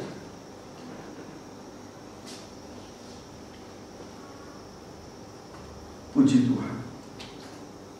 Kenapa seseorang sangat sukar sekali lepas dari dosanya? Karena ada malaikat yang memerintah dosa itu, sehingga manusia berbuat dosa itu. Jadi yang kita lawan bukan hanya dosa, tapi malaikat yang memerintah dosa. Sementara kita sudah melihat di sini begitu terorganisirnya jaringan mereka dan luas, link mereka luas di udara. Puji Tuhan. Sehingga setan pada saat Kain dan keturunannya, setan memerintah roh jahat, sehingga Kain dan keturunannya berbuat jahat, membunuh, memiliki karakter seorang pembunuh. Tabiat yang pertama dari setan. Kemudian setan memerintah roh najis, sehingga anak-anak Allah berbuat najis. Puji Tuhan. Kiranya dapat dipahami dengan baik. Amin, saudaraku. Tadi kita sudah melihat setan tidak bisa berdiam karena dia tidak lagi berada pada hari perhentian. Dia sudah dilempar dari surga, hari perhentian. Kerajaan surga, hari perhentian. Kerajaan 1000 tahun sudah dilemparkan dari sana. Maka dia harus mencari perhentian. Sebab itu dia berkeliling, menjelajah, mengembara di atas muka bumi, mencari yang tandus-tandus rohani. Terlihat rapi tersusun, bersih tersapu, tapi kosong.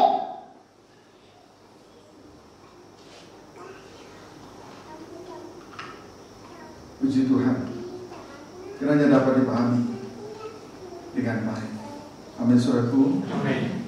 Nah, sampai pada akhirnya setan berusaha membunuh manusia dalam zaman Allah Tritunggal. Jadi bukan pekerjaan setan tidak berhenti hanya pada saat pada zaman Kain dan Set Enos. Tidak berhenti hanya sampai pada zaman Set Enos sampai kepada zaman Nuh. Tidak berhenti sampai di situ. Tetapi pekerjaan setan ini, saudaraku, berusaha membunuh manusia pada zaman Allah Tritunggal. Di dalam zaman Allah Tritunggal, setan juga berusaha, tidak berhenti bekerja untuk membunuh manusia. Puji Tuhan. Saudara, kita lihat zaman Allah Tritunggal. Yang pertama zaman Allah Bapa. Yang pertama zaman Allah Bapa. Firaun menindas Israel di Mesir. Firaun menindas Israel di Mesir. Firaun membunuh anak-anak laki-laki yang dilahirkan oleh perempuan-perempuan Ibrani, tapi menyelamatkan Musa. Amin, saudaraku. Tapi Tuhan masih memberi pertolongan. Firaun berusaha membunuh anak-anak laki yang dilahirkan oleh perempuan-perempuan Ibrani, tetapi Musa diselamatkan. Amin, saudaraku. Pada zaman Allah, Herodes membunuh anak-anak di Bethlehem berumur 2 tahun ke bawah. Tetapi Yesus diselamatkan. Yesus menyingkir ke Mesir. Zaman Allah Roh Kudus, Antikris berusaha membunuh gereja Tuhan, terkhusus yang tertinggal, sama dengan kanak-kanak rohani. Tetapi menyelamatkan anak yang dilahirkan oleh perempuan itu, diselamatkan untuk menggembalakan umatnya. Amin, saudaraku. Puji Tuhan. Wahyu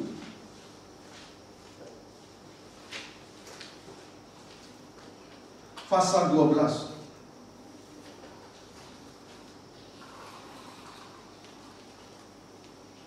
Boleh baca ayat 1 sampai dengan ayat 5 agak cepat. Perempuan dan naga. Iya. Maka tampaklah suatu tanda besar di langit. Seorang perempuan berselubungkan matahari dengan bulan di bawah kakinya. Ya, ini gereja Tuhan yang sempurna. Terus, dan sebuah mahkota dari 12 bintang di atas kepalanya. Inilah mempelai wanita Tuhan. Ayat 2. Dia sedang mengandung. Ya, dia sedang mengandung. Terus, dan dalam keluhan dan penderitaannya. Terus, hendak melahirkan, ia berteriak kesakitan. Terus, maka tampaklah suatu tanda yang lain di langit. Tanda yang lain di langit tapi tidak besar. Terus, dan lihatlah, seekor naga merah padam yang besar, berkepala 7, dan bertanduk 10. Dan di atas kepalanya ada 7 mahkota. Terus, dan ekornya menyeret sepertiga dari bintang-bintang di langit. Terus, dan melemparkannya ke atas bumi. Terus, dan naga itu berdiri di hadapan perempuan yang hendak melahirkan itu. Untuk menelan anaknya. Segera sesudah perempuan itu melahirkannya. Terus ayat 5. Maka ia melahirkan seorang anak laki-laki yang akan menggembalakan semua bangsa dengan gada besi. Tiba-tiba anaknya itu dirampas dan dibawa lari kepada Allah dan ke tahtanya. Pada zaman Allah Roh Kudus, Antikris berusaha membunuh gereja Tuhan. Tetapi yaitu gereja yang tertinggal sama dengan anak-anak rohani, tetapi menyelamatkan anak yang dilahirkan oleh perempuan yang sempurna, berselubungkan matahari, bulan di bawah kaki, dan bermahkotakan 12 bintang di atas kepala. Ini gereja yang sempurna, mempelai wanita Tuhan. Tetapi saat naga itu hendak mengejar perempuan itu, dia diterbangkan ke padang gurun untuk dipelihara selama 1260 hari atau 3 tahun setengah. Sementara anak yang dilahirkan itu dirampas dan diselamatkan ke surga. Dan anak itulah yang akan menggembalakan umat Tuhan. Siapa anak yang dilahirkan ini? Inilah anak dari 3 benih ilahi, dikandung dari firman Allah, dikandung dari roh Allah, dikandung dari kasih Allah. Saat seorang perempuan mengandung, dia sangat banyak menderita. Amin, saudaraku. Sangat banyak menanggung penderitaan. Ada ayah yang ada firman, kemudian hidup di dalam roh, berhenti berbuat dosa, 2 tangan dipaku, kaki tangan dipaku, lalu hidup di dalam kasih, menanggung penderitaan yang tidak harusnya tanggung, sabar, mengampuni dosa, banyak menderita sampai dilahirkan. Itulah anak yang lahir. Itulah yang menggembalakan umatnya dengan gada besi. Terlepaslah dari anya-anya iblis. Jadi Firaun adalah gambaran dari iblis. Firaun, Herodes, dan naga itulah gambaran daripada iblis atau setan. Pekerjaan tabiat setan yang paling mendasar ada 3. Yang terutama adalah membunuh manusia dari sejak semula. Jadi setan tidak berhenti. Setelah dia selesai mengobrak-abrik, merusak rencana Allah pada zaman Adam dengan Kain. Lalu Tuhan memberikan keturunan yang lain. Anak laki-laki yang lain itulah Set. Bagi Set, lahiran anak laki-laki itulah Enos. Dari sejak itulah mereka mengenal Tuhan, menyembah Allah yang hidup. Tetapi setan tidak berhenti, berusaha menggagalkan rencana Allah. Akhirnya anak Allah jatuh dalam dosa kenajisaan. Akibatnya diambillah dari manusia itu roh Allah, diambil daripada antara manusia, dan manusia hanya berumur 120 tahun. Tidak berhenti. Setan juga berusaha menggagalkan rencana Allah di dalam zaman Tritunggal.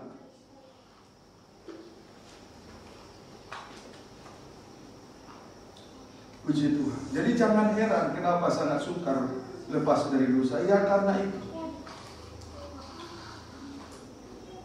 Pemerintahannya itu sangat rapi, jaringannya luas, linknya luas, tapi terorganisir.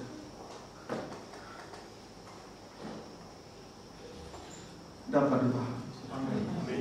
Nah, puji Tuhan, biarlah di malam ini kita sungguh-sungguh memperhatikan firman Tuhan dengan baik. Jangan lagi acu tak acu di tengah ibadah dan pelayanan. Jangan lagi bermasa bodoh. Jangan lagi menginginkan kecemaran terhadap diri, baik dalam pikiran, dalam perasaan, dalam hati, maupun tubuh, jiwa, dan roh. Jangan lagi. Sadarlah, kemudian lawanlah. Amin.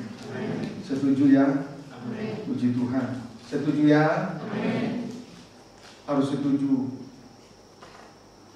Terlalu banyak saudara-saudara seiman menanggung penderitaan dulu. Coba dulu selidiki hatinya. Hanya karena dia tidak mau bertengkar aja sebetulnya. Kalau kita tahu isi hati Tuhan, sudah sangat, perbuatan kita sangat memilukan. Saya itu tidak ada lagi umur manusia di atas 100. Berarti sudah semakin jauh dari Tuhan.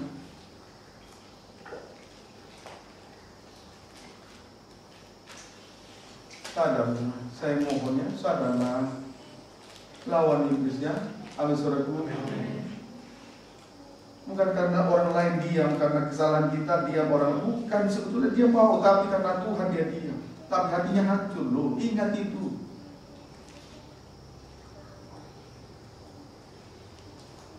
Daripada ribu-ribu dia diam aja, tapi hatinya hancur. Kau sadari itu. Anak-anak Tuhan di muka bumi banyak menanggung penderitaan karena bekerja setan. Sadarilah. Jangan sampai kita menjadi batu sandungan tengah ibadah pelayanan ini. Jangan undang dosa kepada orang lain. Jangan dihalangi pekerjaan Tuhan. Jangan menjadi alat kaki tangannya setan, seperti Firaun dan Herodes dan Antikris. Jangan lagi. Tapi puji Tuhan, Tuhan berkekurangan zaman Firaun, Tuhan menyelamatkan Musa. Zaman Herodes, Yesus disingkirkan ke Mesir. Amin saudaraku. Zaman Allah Roh Kudus, anak-anak Tuhan disingkirkan ke padang belantara selama 3 tahun setengah. Tapi gereja yang tertinggal, yang hanya rapi, teratur, bersih, tersapu, tapi kosong, menjadi sasaran dari mata ular.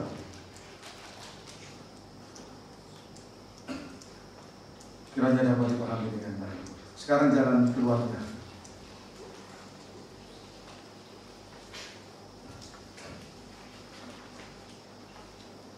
Atau jangan dulu jalan keluar. Sekarang pertanyaan, kenapa Tuhan tidak mengindahkan Habel dan korban persembahannya? Kejadian 4. Kenapa Tuhan tidak mengindahkan Kain dan korban persembahannya? Kejadian 4 ayat 3. Demikianlah firman Tuhan. Ya. Setelah beberapa waktu lamanya, maka Kain mempersembahkan sebagian dari hasil tanah itu kepada Tuhan sebagai korban persembahan. Kain mempersembahkan sebagian dari hasil tanah itu kepada Tuhan sebagai korban persembahan. Sebagian berarti tidak sepenuh hati. Sebagian berarti separuh hati. Tidak sepenuh hati mempersembahkan korban kepada Tuhan.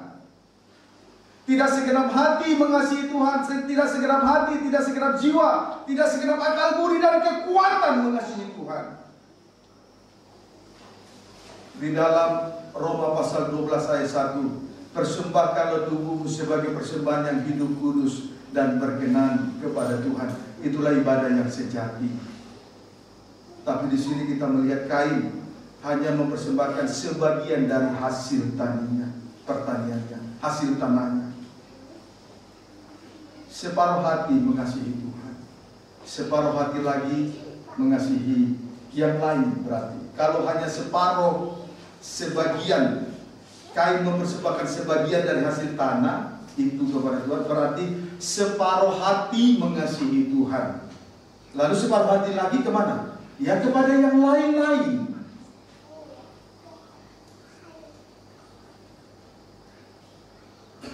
Mungkin kepada roh jahat, mungkin kepada roh najis, mungkin kepada dunia dan arusnya, mungkin juga dengan kepada daging dan keinginannya.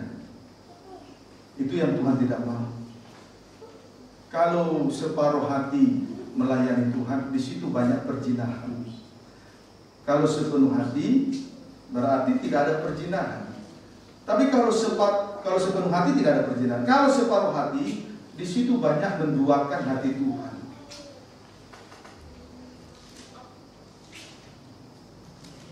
Coba saja andai kata saudara sungguh-sungguh dengan lapang dada membuka hati buat firman selebar-lebarnya dan rela dikoreksi,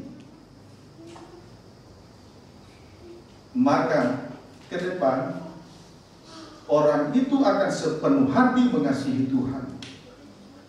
Kenapa hanya separuh hati dia menyerahkan dirinya kepada Tuhan? Karena masih ada keinginan yang lain, perbuatan jahat dan najis. Dapat dipahami saudara? Itu yang Tuhan tak mau. Sehingga Tuhan tidak mengindahkan kain dan korban persembahannya. Jadi kalau seandainya saudara melayani, mungkin saya tidak tegur, lalu tidak kasih skorsing, sanksi turun dari pelayanan. Saudara melayani Tuhan bukan saya.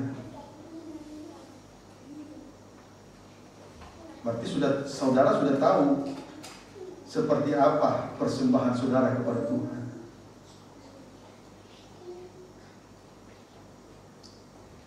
Dapat dipahami seperti? Puji Tuhan. Haleluya. Itu yang Tuhan yang tidak mau. Sekarang bandingkan dengan Habel. Sekarang jalan keluarnya. Sebagai jalan keluar, kita bandingkan dengan Habel. Kejadian 4 ayat 4. Habel juga mempersembahkan korban persembahan dari anak sulung kambing dombanya, yang di lemak-lemaknya. Maka Tuhan mengindahkan Habel dan korban persembahannya. Habel mempersembahkan korban persembahan dari anak sulung kambing dombanya kepada Tuhan. Maka Tuhan mengindahkannya. Tuhan, Habel mempersembahkan korban persembahan dari anak sulung kambing dombanya, sehingga Tuhan mengindahkan Habel dan korban persembahannya. Keluaran 4 ayat 22, kita lihat anak sulung. Keluaran pasal 4 ayat 22. Demikianlah firman Tuhan. Ayat 22 sampai 23. Maka engkau harus berkata kepada Firaun, beginilah firman Tuhan, Israel adalah anakku. Israel adalah anakku, terus anakku yang sulung dari semua bangsa. Terus sebab itu aku berfirman kepadamu, biarkanlah anakku itu pergi, supaya ia beribadah kepadaku. Beribadah. Di tengah-tengahnya ada pelayanan, memuji kemuliaan Tuhan. Terus, tetapi jika engkau menolak membiarkannya pergi, maka aku akan membunuh anakmu yang sulung. Puji Tuhan. Anak sulung berarti beribadah kepada Tuhan. Beribadah kepada Tuhan. Di tengah-tengahnya imam-imam melayani Tuhan, membawa korban dan persembahan. Itu yang Tuhan mau. Itu anak sulung. Jadi, kalau tidak berada di tengah-tengah ibadah, tidak berada di tengah-tengah pelayanan, dia bukan anak sulung. Israel adalah anak sulung dari antara semua bangsa. Itu sebabnya Tuhan berusaha melepaskan Israel dari Mesir, dari kungkungan Firaun, dan selanjutnya dibawa masuk ke tanah Kanaan dengan satu tujuan, supaya mereka beribadah dan melayani, menyembah kepada Allah yang hidup. Itu anak sulung. Puji Tuhan. Amin saudaraku. Anak pertama yang lahir dari kandungan ibunya bersyukur, tapi jauh lebih bersyukur menjadi anak sulung bagi Tuhan, menghargai ibadah dan pelayanan, berbakti hanya kepada Tuhan, tidak kepada perkara lahirnya berhala-berhala. Amin. Puji Tuhan. 1 Petrus 2 ayat 9. Lihat bangsa Israel yang adalah anak sulung. 1 Petrus 2 ayat yang ke-9. Tetapi kamulah bangsa yang terpilih. Iya, itulah bangsa Israel. Terus imamat yang rajani. Imamat yang rajani. Bangsa yang kudus. Iya. Umat kepunyaan Allah sendiri. Iya, terus supaya kamu memberitakan perbuatan-perbuatan yang besar dari Dia, ya, yang telah memanggil kamu keluar dari kegelapan kepada terangnya yang ajaib. Tuhan. Bangsa Israel adalah bangsa yang terpilih.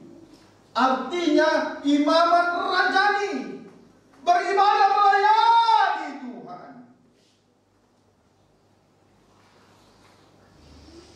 Haleluya. Di tengah-tengah ibadah dan pelayanan itulah kita memberitakan perbuatan-perbuatan yang besar dari Allah. Karya Allah yang terbesar, itulah salib di Golgota. Itulah yang harus kita beritakan. Dimanapun kita berada, kita membawa salib di atas pundak kita masing-masing. Itulah anak sulung. Itulah bangsa yang terpilih. Dimanapun komunitas kita, kita senantiasa membawa salib di atas pundak kita masing-masing. Itu yang harus kita beritakan. Jadi perempuan-perempuan, jangan beritakan najis dengan rok pendek. Jangan beritakan kenajisanmu lewat lenggak-lenggokmu. Laki-laki, jangan cari hidup belang.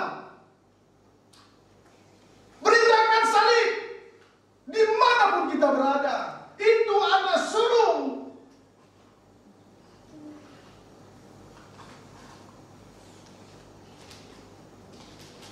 Dapat dipahami, saudara. Puji Tuhan. Kita patut bersyukur betapa hebatnya Tuhan menyucikan kehidupan kita. Kesucian belum berhenti. Akhir dari kesucian harus mengarah kepada kesempurnaan. Amin, saudara. Puji Tuhan. Haleluya, terima kasih. Tuhan baik. Tuhan tidak biarkan kita terhilang jauh dari surga, jauh dari kerajaan 1000 tahun kami. Tuhan berjuang dengan 2 tangan yang kuat untuk membawa kita dekat kepada Dia, bagaikan puntung yang ditarik dari api. Ada di antara kita yang dahulu ingin melepaskan jauh dari Tuhan, tetapi Tuhan tarik dia. Ada juga dari antara kita ingin melepaskan penggembalaan ini karena dia tidak mengerti rencana Tuhan. Tapi dengan kekuatan 2 tangan Tuhan membawa kita semua mendekat kepada Tuhan. Itu kemurahan, ya, amin saudaraku. Tapi sebagai anak sulung, dimanapun kita berada, beritakanlah salib dengan perbuatan kita masing-masing. Jangan beritakan yang lain-lain. Ya, amin saudaraku. Setuju? Puji Tuhan. Wahyu 14. Lihat posisi anak sulung.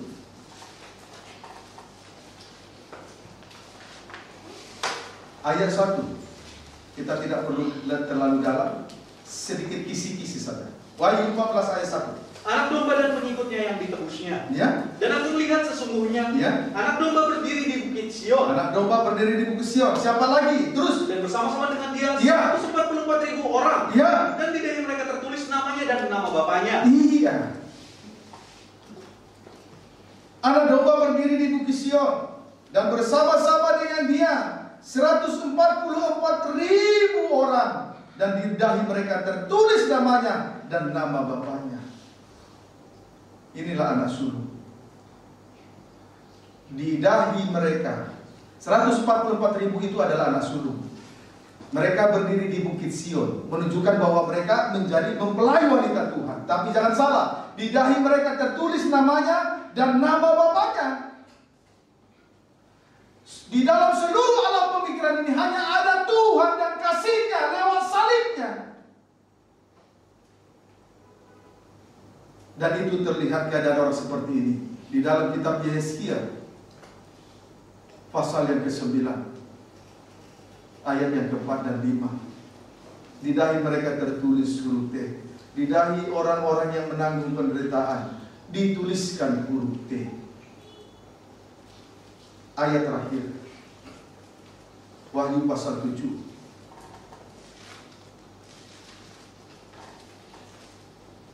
Ayat 3 sampai dengan ayat 4. Orang-orang yang dimeteraikan dari bangsa Israel, milik kepunyaan Allah. Jaminannya adalah meterai Roh Kudus. Ayat 3. Katanya, ya, janganlah merusakkan bumi atau laut, ya, atau pohon-pohon, ya, sebelum terus kami memeteraikan hamba-hamba Allah kami. Sebelum dimeteraikan, hamba-hamba Allah dimeteraikan. Terus pada dahi mereka. Nah, terus dan aku mendengar jumlah mereka yang dimeteraikan itu, ya, 144.000 yang telah dimeteraikan dari semua suku keturunan Israel. 144.000 telah dimeteraikan di dahi mereka sebagai jaminan milik kepunyaan Allah. Mereka tidak dibiarkan diganggu, dirusak. Puji Tuhan. Saya meminta dengan sangat, jangan pikiranmu najis lagi. Amin, saudaraku. Fokus beribadah, fokus melayani, supaya jangan salah-salah engkau melayani Tuhan. Harus segenap hati melayani Tuhan. Tidak boleh sebagian hati. Kenapa engkau banyak salah? Karena pikiranmu najis.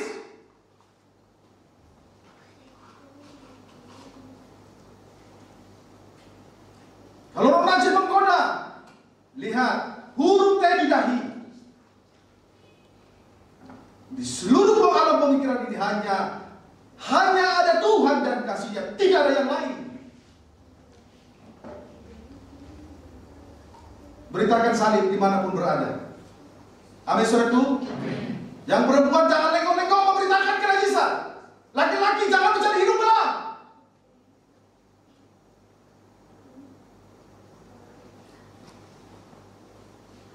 Puji Tuhan. Itulah Habel. Selain mempersembahkan anak sulung, juga Habel mempersembahkan lemak-lemaknya. Lemak-lemaknya. Puji Tuhan. Dengan roh Tuhan kita dimampukan untuk memuji kemuliaan-Nya. Itulah lemak-lemak. Amin, saudaraku. Tuhan Yesus berkati kita semua.